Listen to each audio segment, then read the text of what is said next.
Hello. Hello. Sounding Right. I'm live on my channel right now. So I'll ring you on Facebook.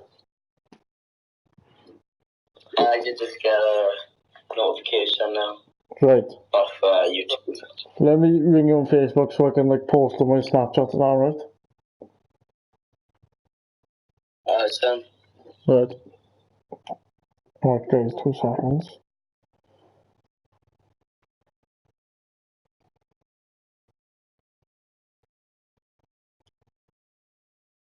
Get it started now.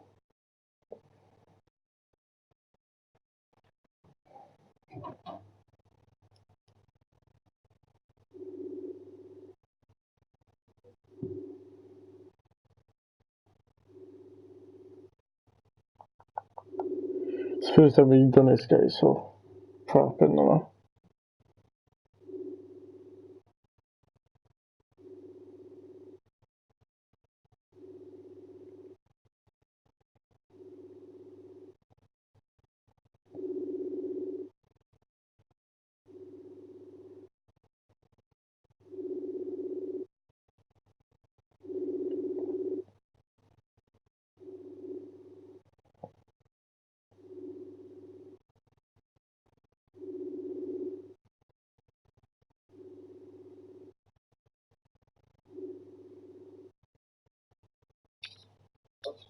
Hello.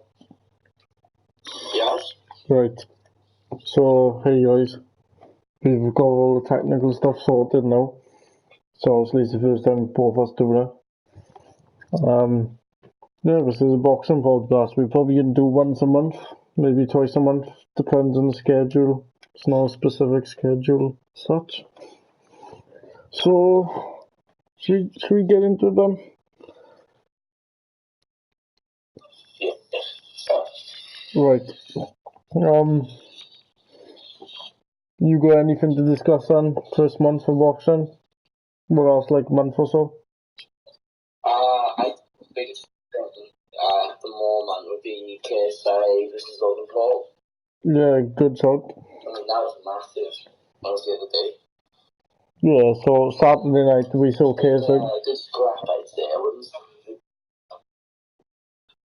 wasn't much like finesse go. Yeah. Just didn't use it enough. You know, he's good with his jab, but and to use anything. And that's when he was even open to them for KSI to come in and work in. And that's how KSI was winning those early rounds then. And obviously he got gassed and then Logan knocked him down. And KSI recovered then in the 5th round. He gave it away. And then in the 6th then he done enough to take the round. And then obviously with the 2 points taken off for that foul, KSI got it. I had him 1 point up. I did watching it. Now thinking about it, I had him 57, 54. Yeah, I agree. I agree. Good scramble. To be fair to both men, KSI just had the heart of a lion. He was a warrior. He didn't give up. Even after that knockdown, for a lot of people, getting hurt like that, having to take that much time to recover, that would kind of put the demeanor down. They wouldn't want to push as hard after that. But fair play to KSI, he took a breather, came back into it, finished that 4th and 5th round. He came back strong in the 6th and even won the 6th round and took the victory, so fair play to him. Yeah, I agree. I had a 57-54. I thought he took a first, second, third and 6th round. Logan came strong in the 5th. That was his best round of the fight. I was really impressed with KSI's jab into the chest and the body. That was his best asset in the fight. I mean, if you look at it technically, that was his best asset. Obviously, it wasn't going to be prettiest fight. I was really impressed with Logan's technical skills. He didn't pull a trigger enough as far as I'm concerned. And this came out recently where Jake Paul wasn't happy with Shannon and Jane Jones after a fight. He always thought he'd never pull the trigger in sparring. So maybe that's a mental block for Logan, and maybe he's never pulled the trigger. Are we so honest? I was surprised because you were saying that him training with a knockout artist in history. Shannon got 30 something first round knockouts. Yeah. Isn't it? I was expecting him to teach Logan the ways of the art of knockout, you know what I mean? But Logan didn't look like he wanted to knock him out, you know what I mean? Yeah, he looked like he wanted to take him to points and stuff, and sometimes, even though the knockdown and forth was illegal, it was obvious. It was pretty evident. KSI was hurt. He threw about 2 punches in about 40 odd seconds. I think if he pulled the trigger, he would have got him out there. Because his legs. The first sabotage he landed was really flashy. He put KSI on with that. Oh yeah, I shook into his boots. He followed up quite quick, and that second one definitely put the nail in the coffin for him, with that. Matt speaking, with that knockdown. I don't think he would have gone down right away from that first uppercut, but he was close to it. And I feel like literally if Logan had thrown one more overhand right or one more straight right or he didn't throw many rights. I didn't see that. He didn't really throw many right hands, to be fair to Logan. Sorry to Logan, but he did that. When he did throw, he was landing. He hit KSI at the very start of the fourth round. It was yeah. Left right down. Up to that point, it was the cleanest punch he landed. Then obviously, that uppercut. Then I think that was definitely the cleanest punch. It was right on the chin as well. As KSI dipped his head with his jab. Yeah. Really good reading by Logan. He leaned back with his right shoulder to avoid the jab to his right side on his chest. Because KSI dipped his head, he leaned back and caught him that flash uppercut. Great. Good IQ from Logan or Shannon, whoever made the read. Yeah, I noticed in the fourth he came a bit more aggressively. I think a weak punch for Logan's his left hook. He doesn't throw a great, and I think 2 factors in this was one, obviously he didn't pull a trigger as we said, and 2, his conditioning was obviously better, but I think he was still worried about gassing, and he did not want to throw much. I do think, that's a good point. Because obviously gas from the third round last time, and he knew that KSI to some extent, he either was gonna have the stamina to go all the 6 rounds, and even if he gassed, he was gonna push in because he has a lot of heart. So he knew that he's gonna have to have a lot of energy to be as strong in the 6th round as he was in the first. And I noticed he wasn't flicking the jab as often as he was. He was in the early rounds of the first fight, because if you watch the first fight, he's constantly flicking the jab out in the first 3 rounds. In the first 2 at least anyway, he's constantly flicking it out and he's working. But I feel like that was more because JJ wanted to figure out how Logan boxed. Whereas now he kind of got the brief idea because he got what he was like when he was new. And that you can see the instinct of someone and the basics. Obviously, you can work on them, but the basics will always be there. And I think that helped him. It wasn't a new Logan, I'd say. He was more tweaked on the edges, but the basics and instinct were the same as always. I think for KSI, it wasn't a brand new thing. It was a new version. It wasn't a brand new thing. Yeah. You know what I mean? So that hard for KSI to. He wasn't a new fighter. It didn't take him long to figure it out.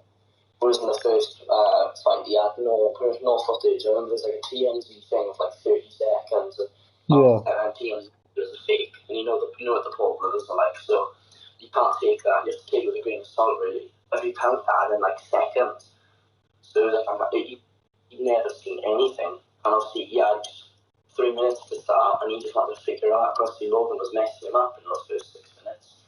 It was, whereas this time, it wasn't that.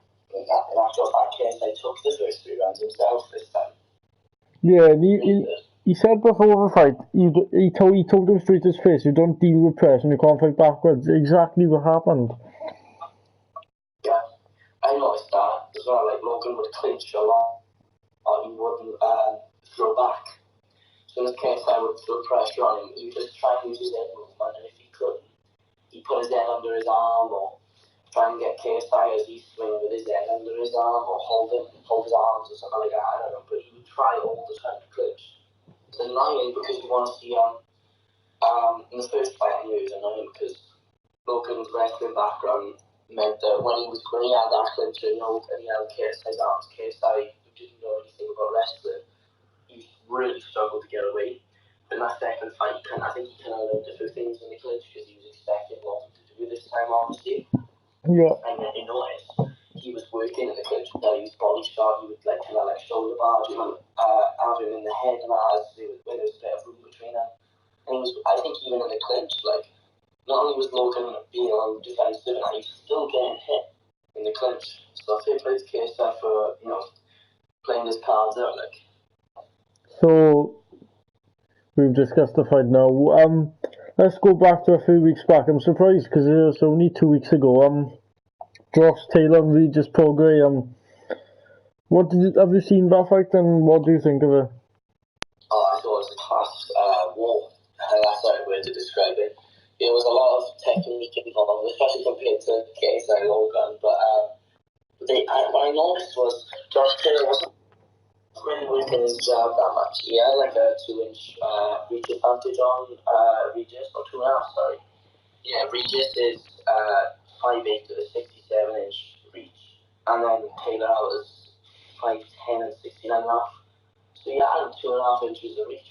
If you're as experienced as them boys, I was surprised that he didn't use it a bit more. I know that I've seen professionals and especially I haven't seen any of Prograis' other fights.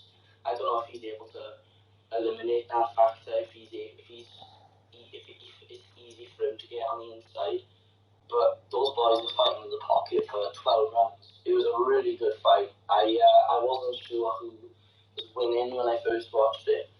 I think Josh Taylor was up by, I'd say, 2 rounds by the end, 1 or 2 rounds, I'm not sure. Yeah, I had it 115, 113, just about. Especially the dominance from round 4 to round 9. He took about 5 or 6 rounds in the bounce.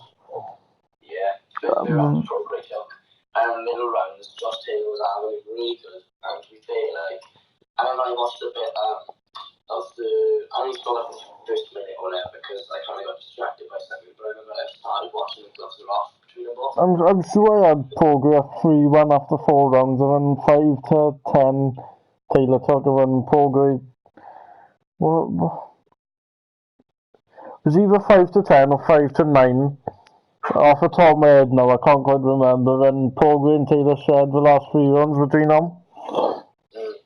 So, and I can compare that to the Scott Fitzgerald Ted Cheeseman fight, which was also earlier this month, 2 weeks before in Newcastle. Yeah, Ted Cheeseman dominated the middle for 3 to 8. Because everyone said before a fight he just takes shots for fun. He leans over his front foot and invites people, and he's taken too many shots. And he surprised everyone. He boxed, and I think he's a much better person boxing than just leaning over a front foot and being a pressure fighter. I don't really know Cheeseman that much. See, I watched a bit of that fight that you were saying, but I don't really know him that well. But you do see that sometimes. People, just because they're aggressive and they can do well on the front foot, they think that, that's how I'm just going to win fights. I'm just going to go in and go for the knockout. And unless you're extremely gifted, like Mike Tyson was, and even in his late career, he would try and do that, but he just didn't have that snap anymore with his punches. So, yeah, and as well, Ted Cheeseman isn't a huge one-hit puncher. His record's 15 wins and 9 knockouts in his 50 wins. He's not a huge puncher. He's a good puncher at area level.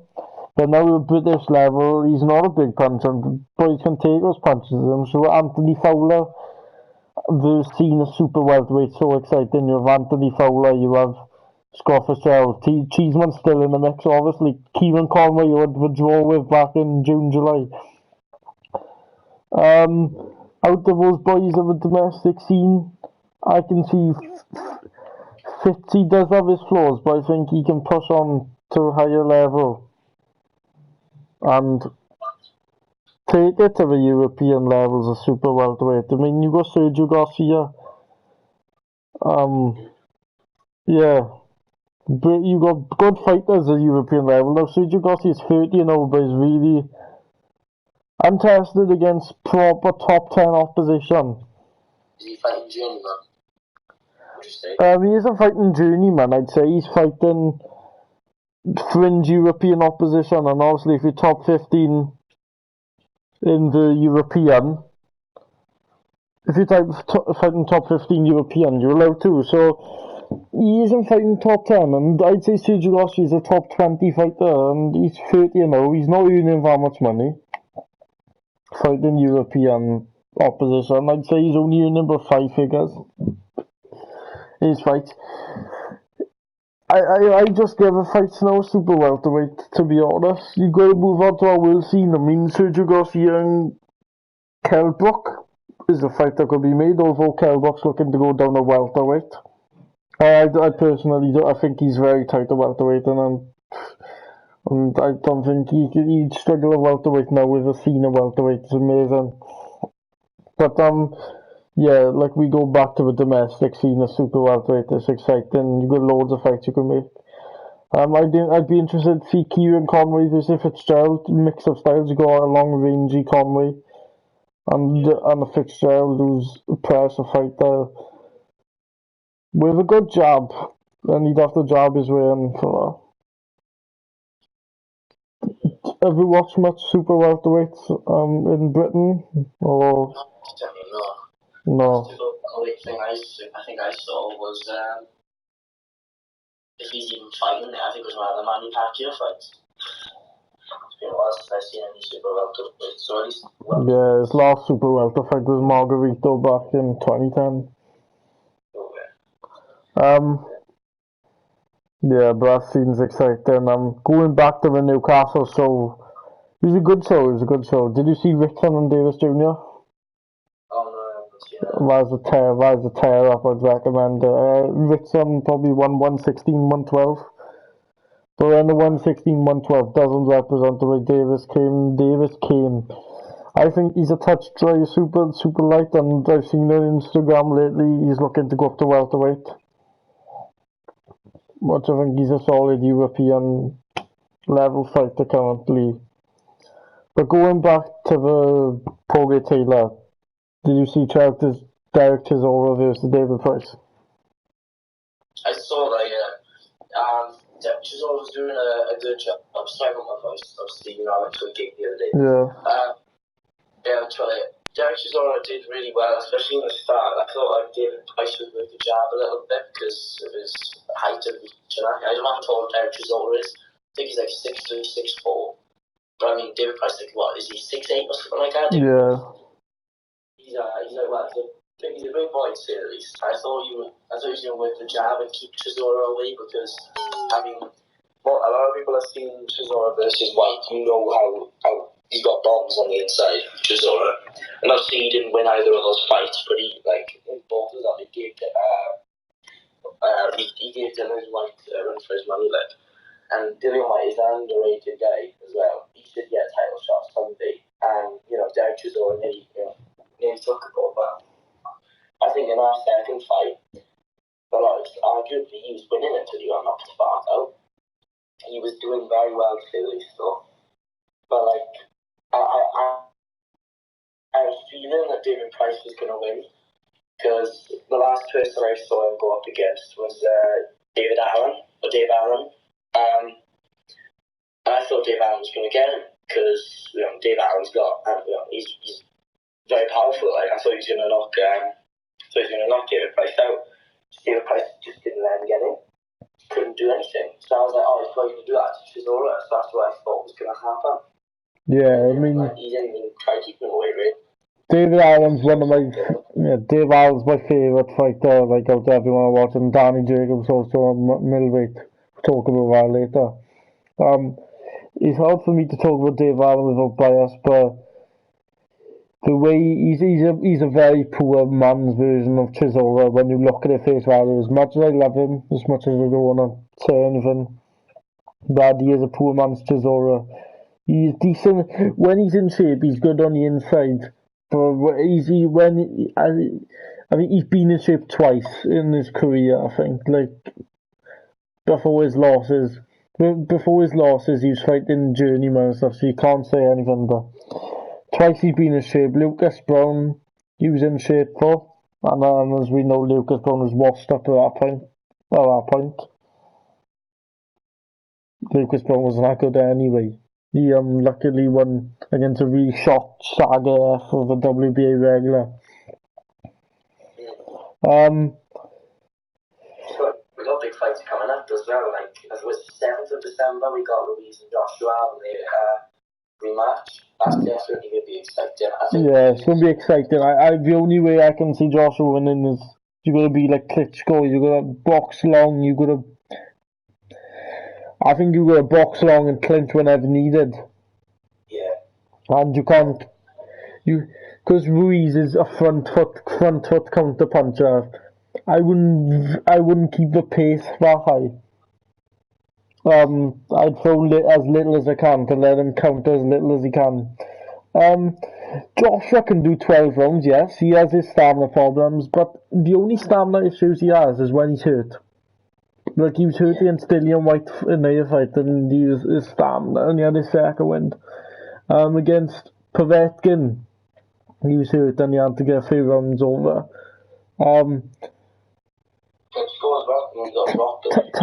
I noticed in the Tarkan fight, although he was winning every round of that, he broke his nose due to a head clash, and he had to take his few rounds up. Obviously, just now he said Klitschko.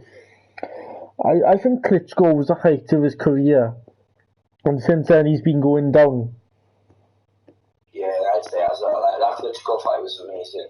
I mean, yeah, I know a lot of people would say like Klitschko in his prime wouldn't have ended that way, but like Klitschko was doing well. Like first 4 rounds, it was quite even. I can't remember. I haven't seen the fight in a while. Can't remember who was winning the rounds.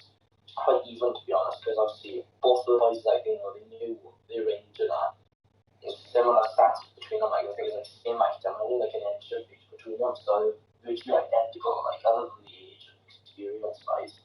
On paper, like looking at both, like height and reach and what advantages they had was very similar. And it's you were quite equal in the first 2 rounds of the fight. Obviously then AJ he came out, you know, he smelled blood or whatever in the first round, came out and dropped him. And he tried to recover, and he got hurt himself in the 5th. Recovered then for the rest of the round. Really exciting round, that 5th round. I think it was the possible round of the year or something like that. Then in the 6th round, it went back to normal, and then obviously Vladimir came through with this steel hammer then, and it dropped AJ for the first time. You know, I think it has proved to everyone that, you know, AJ can take a punch, because I think up to that point he hadn't really like been challenged too much on paper wise. Like, well, okay, on paper a lot of people have thought that his previous opponents would give him a hard fight, but then he put him away early. Like when he won his first belt, I think it was the WBA belt, he versed Southcore. Can't remember who it was. Oh, VIBF against Charles Martin, yeah. That's it, yeah, Charles Martin. He put him away like in the first round, like. Yeah, Charles Martin was known back then as a decent puncher, but arguably he did win the IBF belt against an injured guy, against Klitschko, and this was all after the fallout of Tyson Fury. And I don't think. Yeah, and I honestly don't think we'll ever see Fury versus Joshua, sadly. With the politics and everything, and yeah, Fury doesn't want to fight in the UK. He just wants to do his ESPN deal and get out the sport, in my opinion. He's not like.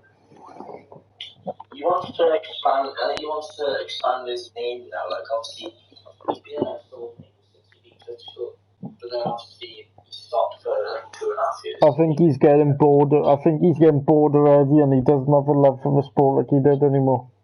Yeah, that's why he fought that Braun Strowman or whatever. Yeah, in WWE, so where you're earning money. He's even spoke about MMA now, isn't he? Yes.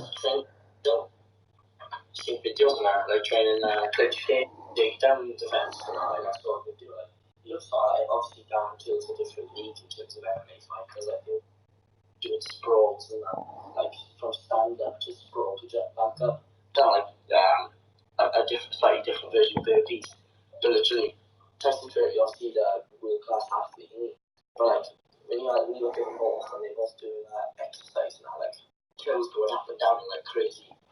he's like one of those Jack in the boxes, like honestly. But when they were training MMA, like he looked a bit outclassed. I haven't watched the video personally, and I'm not really not interested in Tyson Fury in UFC. I think it's like for Mayweather McGregor. McGregor was outclassed in the boxing ring, but MMA is a different story. Yeah, it's a completely different sport. Tyson Fury's the same. I think when you go with guys like Stipe Miocic, Stipe Miocic is quite old, however. He is like late 30s, and Daniel Cormier, I think he's going to retire because he's old. He's nearly in his 40s, I believe. I think he is 40 now. Yeah, he is. I remember now. I think Cormier, it's easier when you're in a heavyweight to age and stuff. But yeah, I think Cormier is gonna bow out. He's gonna have one more fight and bow out. Yeah, I'll be honest. Like he's done really well. I mean, he's only ever been finished well properly once. Anyway, obviously he got stopped by John Jones in his second fight, but that got moved to no contest. I think because John Jones done his own.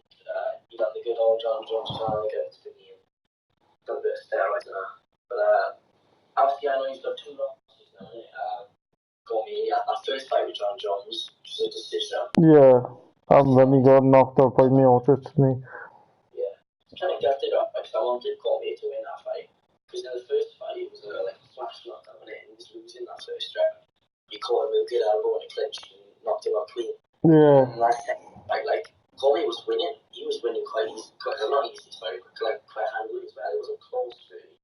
And it was like about 4. He just got gassed, and Miocic made the.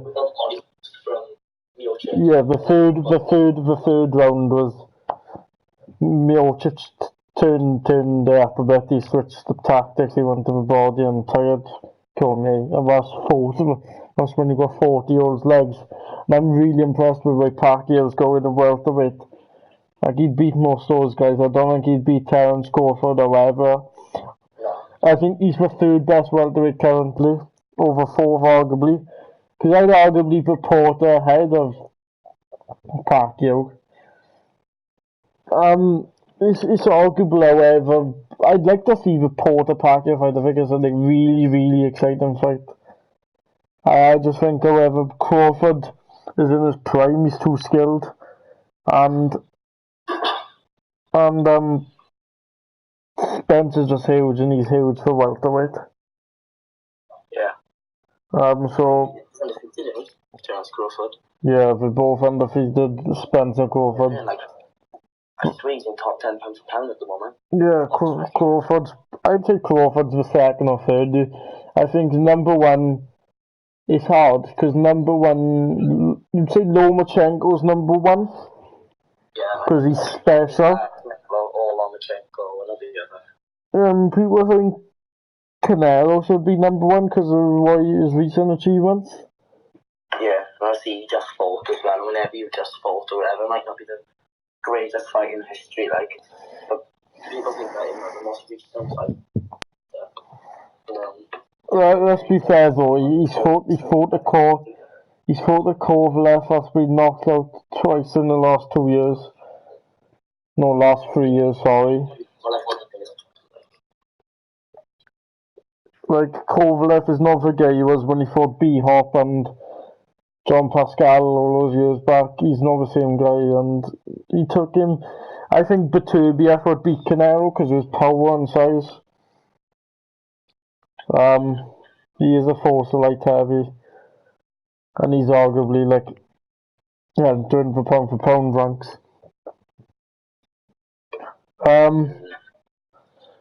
But yeah, looking at the fights we come up, we've got Callum Smith coming up against John Ryder.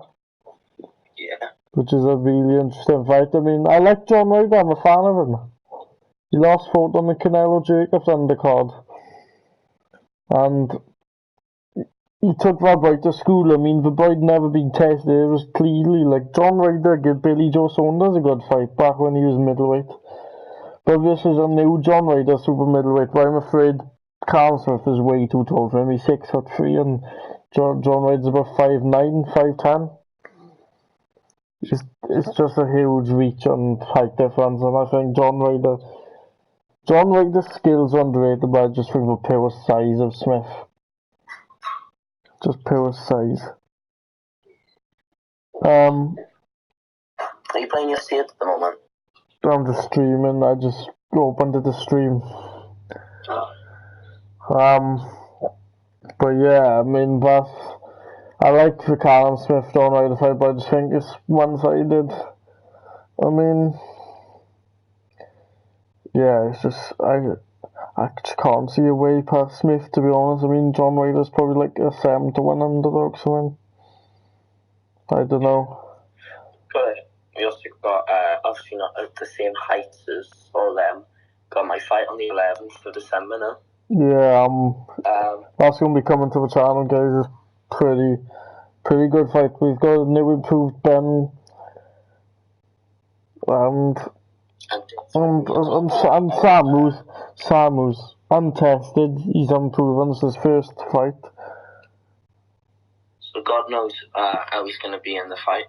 I think it's going to be a case of me figuring him out in the fight if he doesn't if he's doing a lot of things closed doors. Like I hear he's going to the Soul gym every so often, and he's training a bit with his mates and that, which is fair enough. He's not going boxing gym like that often. He's going once or twice a week. He goes Wednesdays. Like he went today. He said I didn't go because the weather was terrible. And obviously it got worse then as time got on.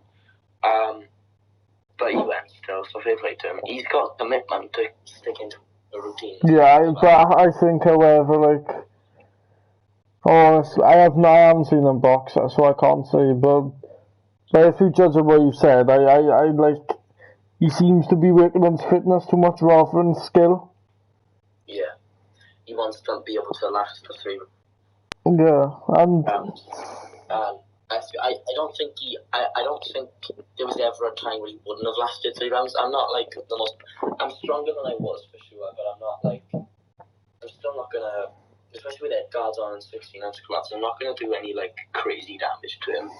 If anything, I don't know, with Thomas Jenkins, we had head guards on, things happen or whatever, and every so often, one also get a bruise or a little bit of a cut, or when you cut me in our fight, that was the first time I ever got cut. And I'd had probably close to 100 rounds of sparring, so sometimes you just get unlucky with a clean punch, you never know. Obviously professionals, it happens more often than amateurs. I mean, it's underestimated, how many rounds have I had of sparring? I've had a good 60, 70. I probably had between 100 and 150. I guess maybe 125 I'd go in between, to be honest.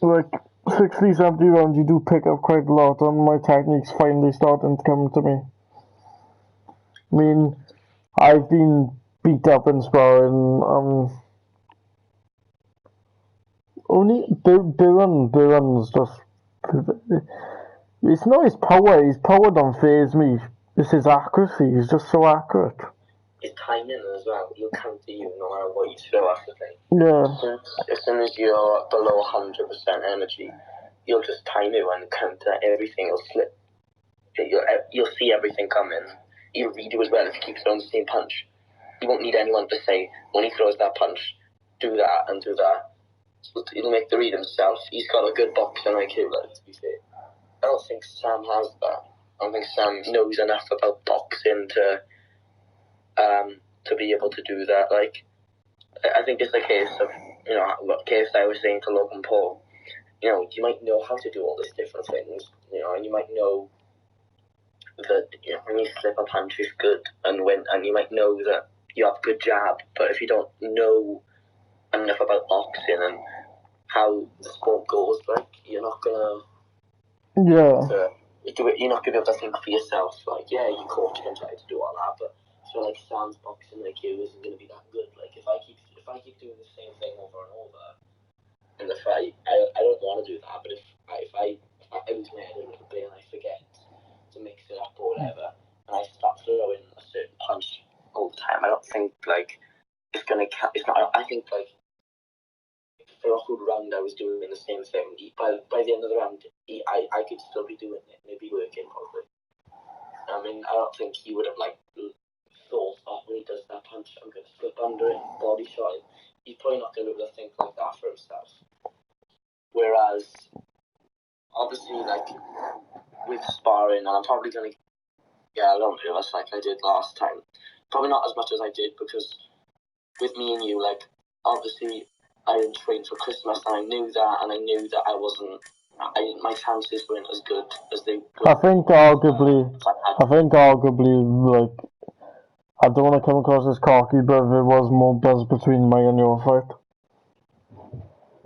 Yeah, the thing is, Sam doesn't really want to promote it that much. I say, I said to him, do you want to have a face off, or do you want to do a thing for Now's channel? And he'd be like, no, I'm not about that.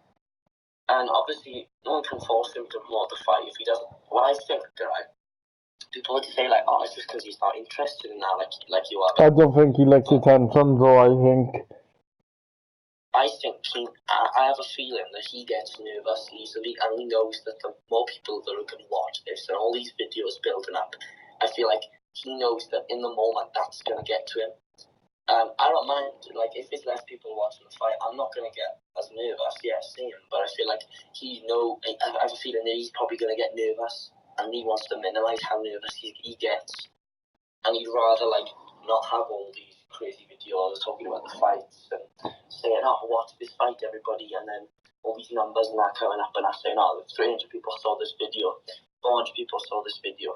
It's all gonna add up, I think, in his head, so he's not gonna wanna do all these cool videos, and I like doing this kind of stuff. Like when we done that interview about my fight and that. Yeah, no, that's 250 views. Also on like ours, a bit under, I think. Yeah. Like, even the minute-long video of you saying that the fight's gonna happen. I got 70 views or something. Yeah. So, yeah, it's bringing eyes to my channel as well. Yeah. I think. Not only will, like, not like with our fight, like, not only did it bring eyes up to your channel about our fight, but also eyes to your channel anyway. Like, you gained a few subscribers for that now. Yeah, I gained about 10, 15 subs from there. I mean, even people like us, right, in Aberdeen, you know, even people from Aberdeen, is mad. You see people like Dylan Edwards and that, like, he has a good following, doesn't he? And he's bringing eyes to the sport in general. People, I think we brought eyes to the sport, to be honest. Like, definitely. I think a lot of people in our year especially, I mean, it's not even just our year, because if everybody in our year watched the fight, that'd level at about 250. That's over 1,000 people saw our fight now. Yeah. Like, and that doesn't mean that 1,000 people saw it, because not all of those views will be just one person on a screen. Like, yeah. Who used to go boxing and out in the gym or whatever, he said that in his sports studies class or whatever, they put it on the whiteboard, put it on the projector, and that's how he knew about the fight. And he was like, oh, I know that kid, it's the gym I go to. So he asked me about it, and then I sparred him like the next week or whatever. And it was, I was surprised, like, he was saying, oh, you fought a kid in it. It was like 2 days after the fight, or 3 days. I was surprised how quick it got around. It got like a few hundred views in the first couple of days. Mainly the first. I think the first 2 hours it was up to go about 200 something. Yeah, I think there's obviously a lot of people. Think of it. You gotta think of the social medias. Think of it. The social medias are key. Like on Twitter, I've got 70 followers. Facebook, I've got over 1,000 friends. Snapchat, I've got a couple of hundred on there. And if Sam and you put up on your social media, to be fair, even though you lost, you didn't have to. Kept your word.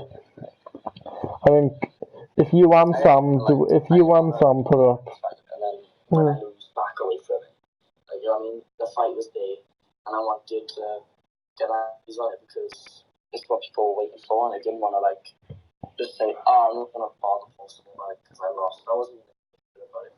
But to start, because I couldn't remember the parts where you were messing me up on the ropes or whatever, I thought that I'd won because I could only remember the parts in round 2 and 3, but I was jabbing you in the middle of the ring. And I remember that. Like, I remember finishing strong at the very end of the fight. where I was catching the jab and that. I found, yeah. So, go ahead. The only time I really got triggered was in the comments when people chat and shit like, I'm thinking either one, you wouldn't have a balls to step in the ring, or two, you don't have enough fitness so you couldn't last. So, what annoyed me was just like I do think that, you know, obviously like a lot of people say that talent can get you far, but that will take you anyway. And obviously I had the experience, but you just worked harder than me, especially in the days leading up to the fight, like the last few. Yeah, like I go really fit for the fight. Like I knew I had to get fit. No, and I knew. I noticed like you slimmed down, you lost a lot of body fat. I noticed because we had a face off in the December, and I remember because it was before we postponed the fight. I was saying to you, are you ready for next week? And with all my blue in your face, and the changing rooms and make your chest. Yeah. Because you had a bit of body fat on you at that point.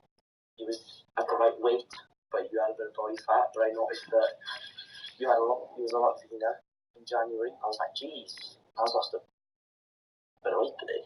And I have to credit you for it, like, because over those 2 weeks you improved a lot, whereas I didn't any skills, I didn't lose any, but my mental game was gone, because I lost a lot of confidence from not training. And that's what affected me at the fight, whereas, obviously this fight was starting, we're not going over Christmas. And if we were, I wouldn't want to make that same mistake again. Like, yeah. But you have to look at it honestly, right? I am been in the ring for months. I haven't trained for like 3 or 4 months. I've been doing the odd bit in the squad, doesn't count really. I mean, the thing it doesn't count, but I did a lot an hour fight. Yeah. I've been doing a bit. I've been doing technique now, but I haven't took it serious yet. I'm waiting to take it serious. I think as soon as you get an opportunity to fight amateurs, that's when it's going to click in your head. That's when you're going to go like, oh, I can do something different. You know what I mean? Yeah, like I had to fight in May with Harley Drive. That got called off. I was pissed off because I felt like, no disrespect, but I felt like he just didn't. I don't think he didn't want to fight me. It's just he didn't have a commitment. Like he come. I think like he wouldn't ask for it. Yeah, I know what you mean. Alright. I remember, like, obviously, whatever happened, you know, we all know what happened after, but obviously that was after, that didn't happen in the lead up. Yeah. But, like, in the lead up, and I went to the gym a few times during that time, like, in the summer, but never saw him. I was like, you know, you were there as that tons either, but I knew that you kind of like training on your own terms, like in your house and that. And also you won the fight from doing that more mainly, so I had a bit of confidence in you staying at home. But I was like, I never hear about it. Sometimes.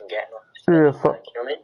Sometimes I like prefer training on my own. There's not a lot of people to distract me and stay in my own element and stuff, like play music and work on my technique and cardio, etc.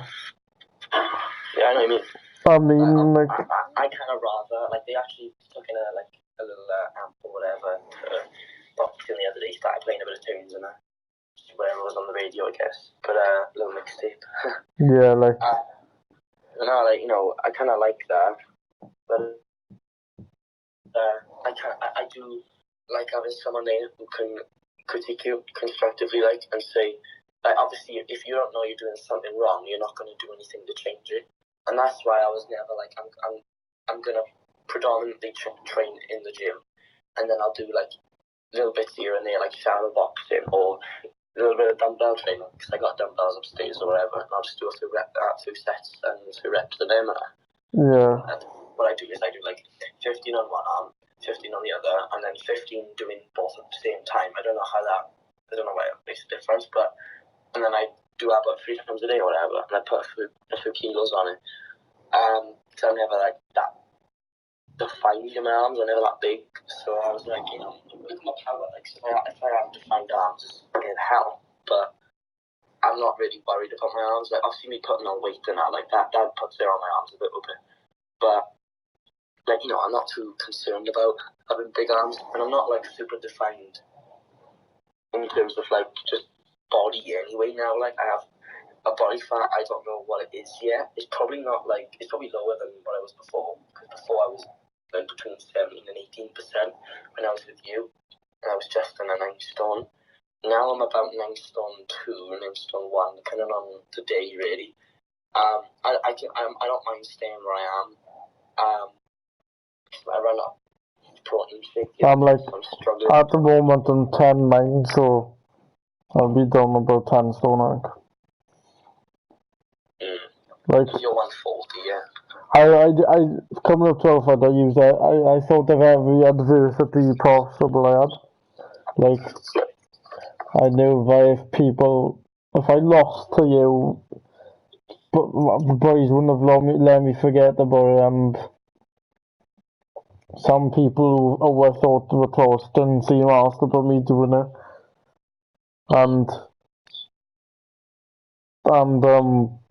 I'd used all those adversities and people didn't care.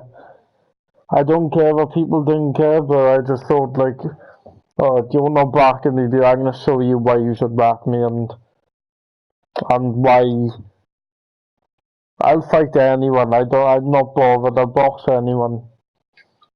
Win or lose, really. Like, you're not ashamed, like, I definitely was after I lost. I'm not bothered about losing. Like, losing doesn't bother me. Yeah. Like, with my fight now with Sam, I feel like our weight is a bit off my shoulders now because you've already lost. If you lose again, it's nothing to be ashamed of. You just keep practicing and keep going. Like, yeah, it's the experience. That's what the important thing is.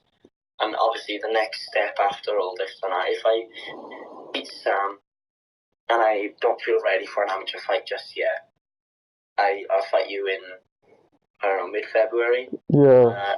February, which is fine. It's like 6 weeks after coming back from Christmas, and I want to train over Christmas. Then if the fight is, if I beat Sam and before we finish, the fight between me and you is confirmed, I'll do a bit of training over Christmas. Yeah. Just keep my fitness up, keep myself ready for when I go back to training. Obviously, the weather's not going to be that good. Then I'll get dark, so I won't be able to go for like 5-mile runs and that. But I'll do a bit here and there, so my fitness will be good. At least going back. I had to get myself into like a dark place as well. Like, I knew stupid with the head gods now, but like I had a mindset like, I'd put the pressure on. I don't care if you clock me or drop you or something. I'm prepared to die in there, even though it's head gods now, and it's really unlikely. Well, which colour what I do admire about is that you're willing to go out on your field. If you know what I mean? Yeah. You're willing to either win by an exciting fight or go out on your field. Say if we had a rematch and I was 2-0 down against you, I'd put everything into the last round and like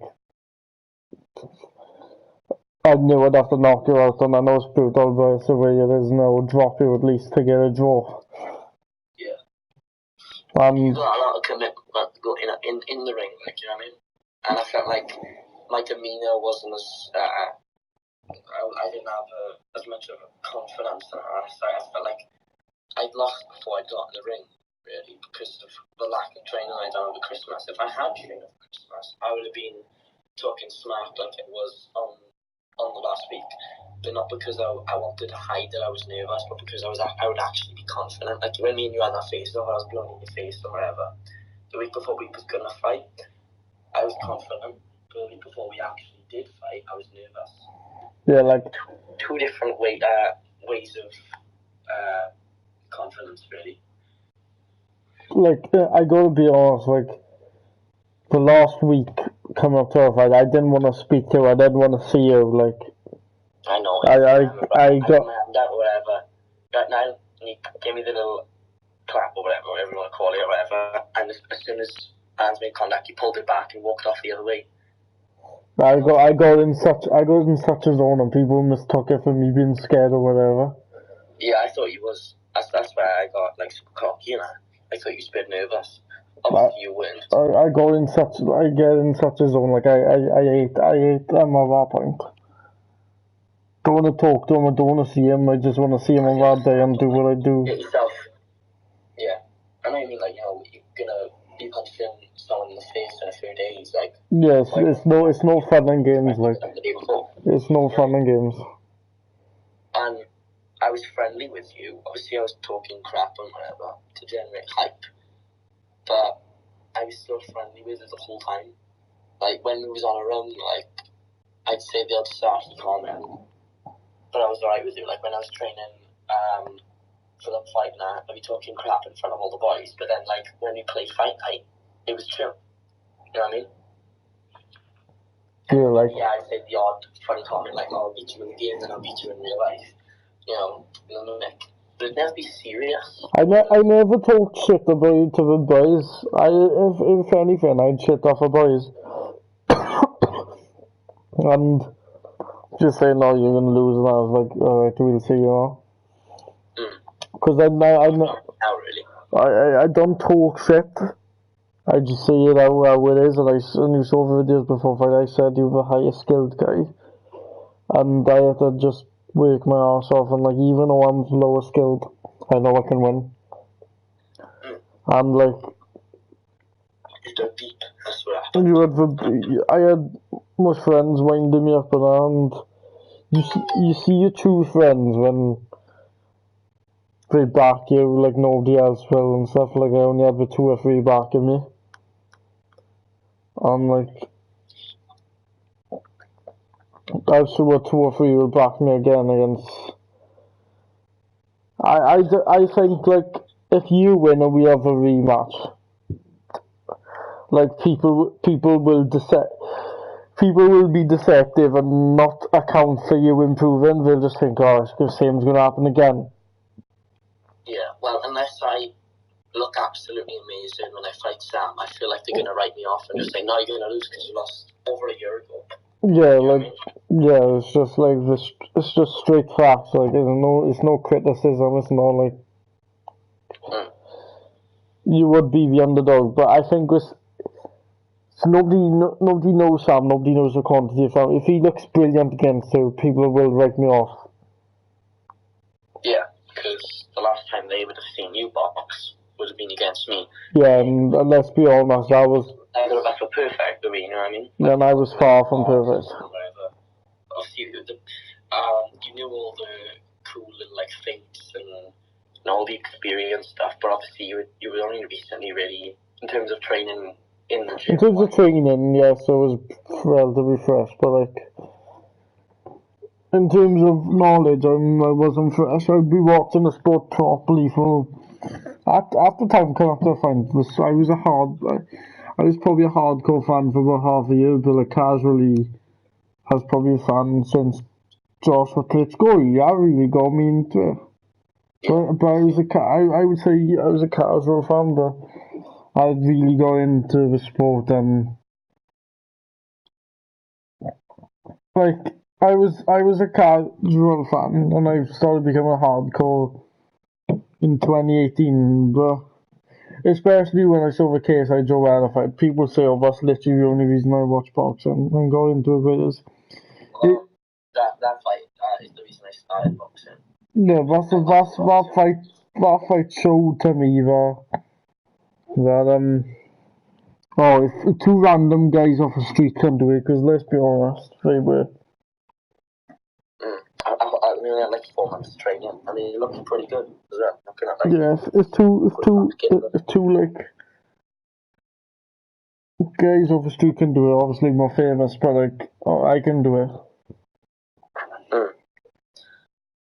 I think, like, I'm not being biased to you or Sam. It's not in my thing to be biased. But like, you'll understand who's the true and who's the not real friends. Yeah. And you've spoke to me. A lot of my friends I was surprised really, because they didn't know Sam or whatever. My couple friends, even now after them, are like, we don't know. We haven't seen him box. Like with Niall, we know him. Like we know what he's like. We know his personality, and sometimes that can reflect what they're like in the ring. But obviously not always. But sometimes you can tell. So with me and you and demeanour-wise, because I was talking crap all the time, not only did it boost my hype and a bit of my confidence, but it boosted their confidence in me and their belief in me. So that, like they think like, oh, he thinks he's gonna win clearly from all the rubbish he's talking. I'd never talk crap about anyone because I think that gives them confidence. And them it something. gives them confidence, but then it gives you a drive then to prove them wrong and shut them up. Yeah, and that's what you've done with me. I wanted to make it like an epic win, like I talk all that crap and then put you on your own channel and whatever, but with still mates. Like it wasn't like I wasn't doing anything maliciously. Like I didn't want to beat you, and I didn't want to make you feel bad like on your own channel. But I just wanted to win, get a bit of hype and that. And I reconnected with my primary friends like Dan, Dewi, and Jake, and all that. Like I mean, because the hype of the fight, like they were all your mates, and then they started talking to me, and then obviously there's a bit of banter between us and that. So our friends kind of converged to that. I still speak to Dan and Jake now, obviously with my fight now with Sam. Dan, Jake, and Dewi, they know Sam because he's from our primary. They think I'm gonna win. Dan isn't sure because he knows how Sam is, but he doesn't know how he boxes. Jake says he thinks I'm gonna win. I think. Liam Britton says he thinks I'm gonna win.